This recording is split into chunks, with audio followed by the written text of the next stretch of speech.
Is your advisor talking to you about retirement planning myths? You clicked on this video here today to learn about 5 key retirement planning myths. My name's Andrew Toccaceli, Senior Vice President here at W.A. Smith Financial, and we are a team of advisors meant to provide financial peace of mind to you and educate you on key topics out there. So today, we're gonna unpack these 5 key retirement planning myths. Without further ado, let's jump in.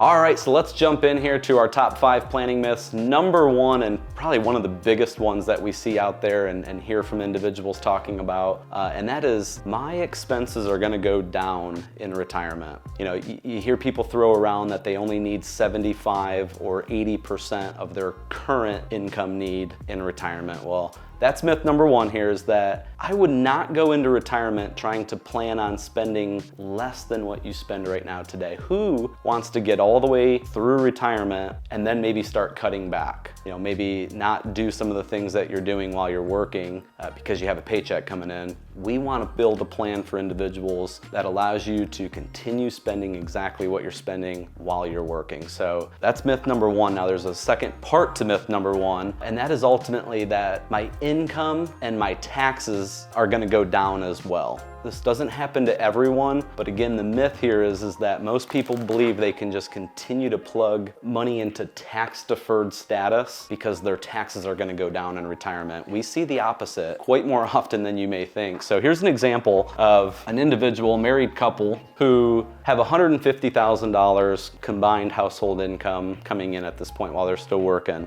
Let's assume here that they're plugging about $40,000 of that, $20,000 each, into their respective qualified employer plan, their 401k. So we can now take that $150,000 down to $110, just from the tax deferred status on that $40,000. Now, we got one more assumption here to make, is that these individuals may have a good amount of tax deductions out there. They're itemizing on their tax return. You know, maybe it's charitable giving, it's rental properties that they're able to depreciate, whatever it may be. There's a lot of different things. That's a whole nother topic here to talk about. But we have the $110,000 now, and we've taken $40,000 for tax deductions, itemized deductions. Now, we're not going too crazy there. The standard deduction is just barely under $30,000. So we're just basically assuming that they have an additional $10,000 in deductions. So while still working, they're showing about $70,000 in taxable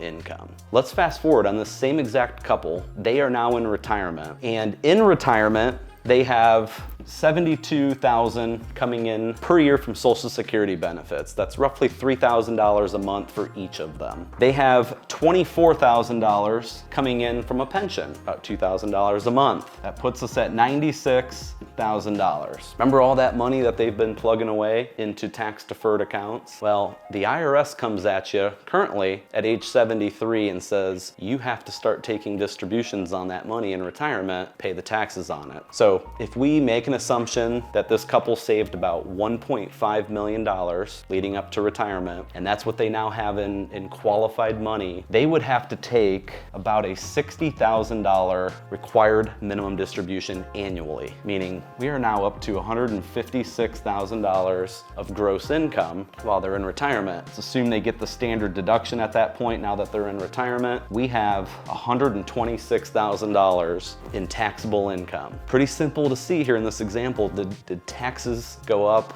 or did they go down? This married couple went from 12% tax bracket while they were working to retirement where they're now in the 22% tax bracket. So be careful when somebody advises you that, you know, you should just continue to plug money into tax deferred status because your taxes and your income are going to go down. Perfect example where that is not the case. Myth number 2 is about risk. And the myth here is that the older you get, your risk should go down. Again, I'm here to tell you that that is not always the right answer. So we focus on risk with individuals, and we've talked about this in many of the videos. So if you're not already subscribed, click the subscribe button so you don't miss out on some of these other topics that we talk about. Turn your notifications on so you get notified of these upcoming videos. But we talk a little bit about risk capacity in some of our videos. Simply, risk capacity is making sure that you're protecting the amount that you need for income. If you've done that, if you're an individual who has set aside money to take care of short-term and long-term income needs, the dollars that are remaining, you can afford more risk. So if you're an individual who has high risk tolerance, you shouldn't just automatically decrease your risk as you get older, like many people tell you. You can certainly have income protected, be at any age, whether it's in your 70s or 80s. If you don't need those dollars, you can still take the same amount of risk that you were in your 50s and 60s. Again, a plan is important here to bust this myth, is that you have to have your income taken care of. Otherwise, you may have to decrease risk a little bit if you need short-term income needs. So myth 2, don't necessarily just assume you have to decrease risk over time. Number 3 here, and I have a good example to go over on this one as well. You may hear this a lot, you Google search, how should I maximize or optimize my Social Security benefit? Myth 3 is that you should always delay Social Security until 70, which I just realized here that I wrote Social Security under the wrong one, but you get the point. Social Security was myth number 3. Age 70 is where you can totally max out what your benefit is. Again, here to tell you that's a myth. That's not always the right answer. Many times there's no right or wrong answer. It becomes a little bit of a personal opinion or just how you want to see your plan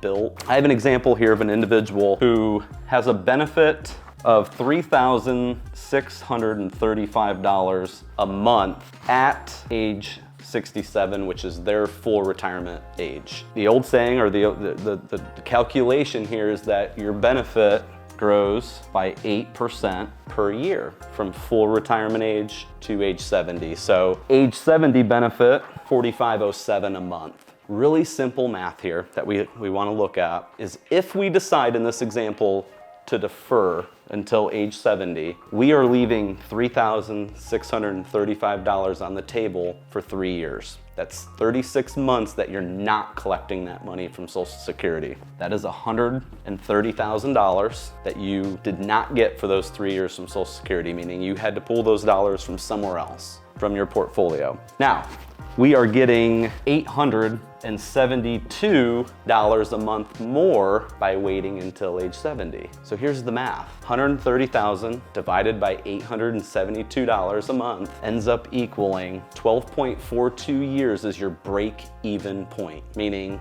if you start at 70, you are not recapturing that $130,000 until you're pushing 83 years old. That's a decision you get to make. Now, our philosophy there sometimes is start collecting that money while you're healthy, because you just don't know. At this point, you don't know what could happen in those 12, 13 years. Now, in many examples, if you don't need that income for those 3 years, then maybe deferring makes sense, but it's not always the right answer to defer. So myth number 3 busted there is that you should always defer Social Security until age 70.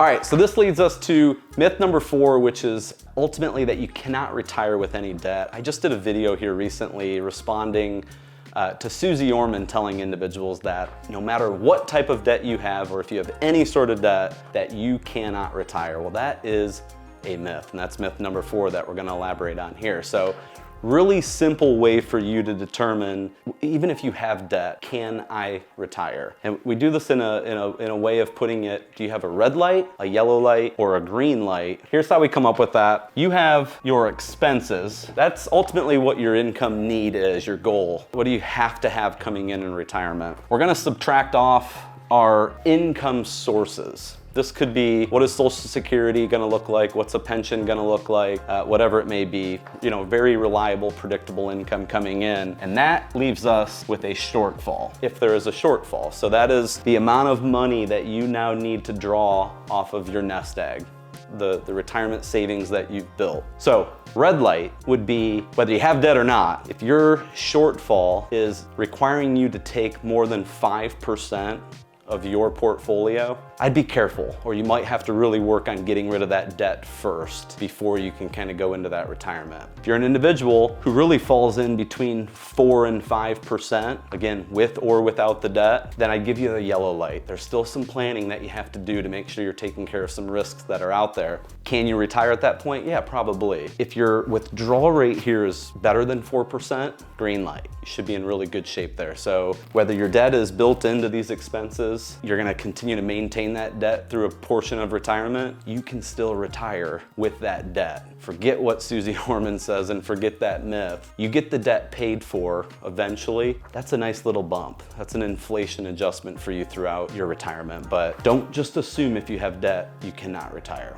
So lastly, number 5 here that we want to get into, I only want a plan that covers me until age whatever it is. Many people come in and go, well, my parents didn't make it into their 80s, so I don't need a plan that covers me until past age 80. You know, whatever it may be. Yeah, I don't have any longevity in my family, so I don't need a plan that covers longevity. Well, that's myth number 5. That's a big one, is that you should still always have a plan in place for longevity. The last thing that you want is to work your entire life, get to retirement, start enjoying retirement, and guess what? You're against the odds of the rest of your family, and you're healthy, and you're living comfortably, but you didn't have a plan in place, you spent all your money down, and now you're potentially a burden on maybe it's kids or other, or you're at the expense of just going into a skilled facility that you don't really want to be in, and living it a way that you shouldn't be living at that point just because you made a wrong assumption here. So myth number 5, if I could sit here and tell every single person